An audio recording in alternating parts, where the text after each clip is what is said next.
بما اننا دخلنا في موسم الشمس وموسم الحماية من الشمس، تعالوا اقول لكم على افضل سان سكرين مصري وهتصدموا لما تعرفوا سعره، وكمان من جماله انا بقارنه بالكوريان سان سكرينز زي سان سكرين اللي قدامكم على السكرين ده. تعالوا هعمل نص وشي بالسان سكرين بتاع ويتان من شركة يوريكا، والنص التاني من السان سكرين الكوري. بصوا بقى، في كل حاجة انا بحبها في السان سكرين حرفيا.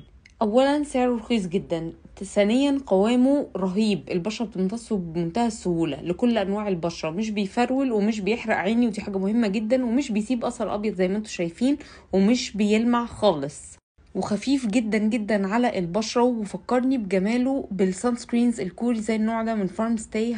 يعني بصوا انتوا هتشوفوا ان الاتنين حرفيا مفيش فرق بينهم.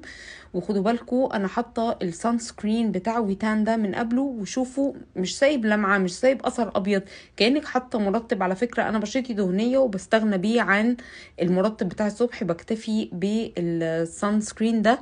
خطير يا بنات، جربوه بجد، مش هتبطلوا تستخدموه، بالذات ان هو سعره 150 جنيه، فحاجه رهيبه، لازم تجربوه.